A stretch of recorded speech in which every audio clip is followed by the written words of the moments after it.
People, it is 2019 and we are on the year of amazing books. Books are winning this 2019. We are getting so many amazing YA novels.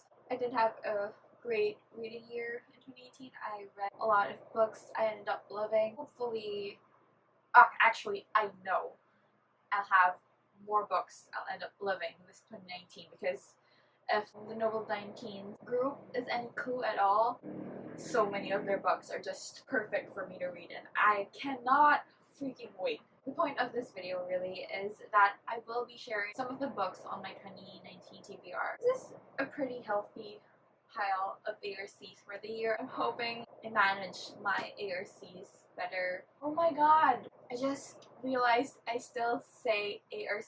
Book Twitter, according to like one of the official polls, everyone calls ARCs ARCs. I just realized that I've mostly called galleys as ARCs. That's a mouthful. Okay. ARCs. I am going to be sharing some of my ARCs for the year. So first off, it looks like it's gonna be a fantasy heavy pile over here. One of the YA releases I'm hoping to read this 2019 is A Curse So Dark and Lonely. I got to read Bridget's YA contemporary before and they made me hella emotional. I love her characters. Her writing reminded me of Katie McGarry. I am excited that she has a YA fantasy. This is the Beauty and the Beast retelling. It has been a while since I read a retelling actually. The last was To Kill a Kingdom by Alexander Christo. I loved it and I'm hoping to love this one as well. I have another YA fantasy. This is Imprison the Sky. This is a sequel actually. And I do have the first book and I'm planning to marathon both books, which is my favorite thing right now to do. I recently just marathoned the Legend series. I've had my copies for years, but it was such a fun experience just reading all 3 books of the series in one go. I'm excited to do that for this series as well. So the first book, Reign the Earth. The second book would be this one, Imprison the Sky. YA fantasy aside, I'm moving on to a very exciting gritty YA contemporary. This is The Art of Losing by Lizzie Mason. I got to hear Lizzie talk about this book at BlogBoundCon last year. I also met her at BookCon when she did her very first signing for this book. Alcoholism plays a huge part in the book. I think we really need more YA narratives about substance abuse, alcoholism, drugs, so that we can get the nuances of these situations, that these are disabilities and illnesses and not just something a person can stop. I'm really looking forward to how Lizzie treats this topic, especially because she mentioned that she had gone through rehab. This was something she experienced herself. It's important that we read Own Voices' work, not only for diversity in race and gender, but also for mental health and disabilities and illnesses. And Alexander Bracken truly blurbs this one as unflinchingly honest and touching. Next up is a huge book. Not just in terms of its height, but also in its size. Samantha Shannon's The Priority of the Orange Tree. And God, you guys, I am freaking excited to get into it. It has been a while since I read a big book. I think the last huge book that I read was Obsidio by Jay Kristoff and Amy Kaufman, which was the conclusion to the Illuminate series. In terms of like the length of my reading, it didn't really take a while because the format was quick to take in, a lot of graphics and not as many words. I think it was maybe 600, 500 pages long, and this one has around 850 pages. This one's gonna be a challenge, and it's gonna be a fun challenge. I can't wait to see how long it takes me to read, although I don't think I'll be rushing through it, especially because it's fantasy. Fantasy, as much as I love it, isn't really my genre, so sometimes I take my reading slower for fantasy books. I haven't read anything by Samantha Shannon either, so this is going to be my first impression of her writing. A world divided, a queendom without an heir, an ancient enemy awakens. And then there's an epic dragon in the cover. And I love that it says a queendom. Queendoms over kingdoms, yes. You guys, another epic fantasy book, Once and Future by Amy Rose Capetta and Corey McCarthy. I got this from Hachette. Thank you so much, Miss Isa. I love, love, love the colors on the cover. This is a King Arthur retelling.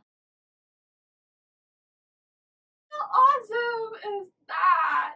This is gonna be like my first immersive experience of the King Arthur story in book form. It's gonna be gender bent and queer and hella epic. I am freaking out. I want to read this already. Definitely reading it sooner than later. Once and future, check it out. Add it to your Goodreads TBR.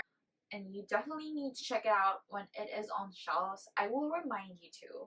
So the next 2019 release I am sharing is one that is very close to my heart. I've already read it. I've already fallen completely in love with it. I plan to reread it again this year because I honestly just reread it, like parts of it, so many times. I just adore this book so much, you guys. So this is You Be Mine by Erin Han. This is not the official cover. This is the uncorrected brown manuscript. And the finished hardcover copy is gorgeous. It has yellow and brown colors in it, and it's just bright and alive. That cover looks like a sunflower. Definitely pre-order this. It is so swoony, so lovely.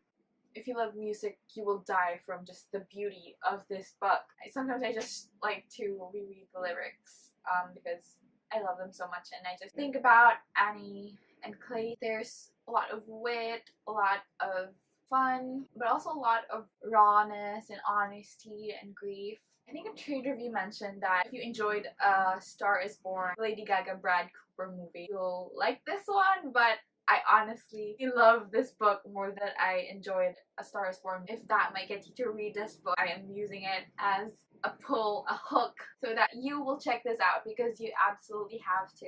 I got some books on my iPad too. One of the 2019 releases that I absolutely cannot wait for is this Asian fantasy called Descendant of the Crane. I hope you can see the beauty of this cover. It is just gorgeous.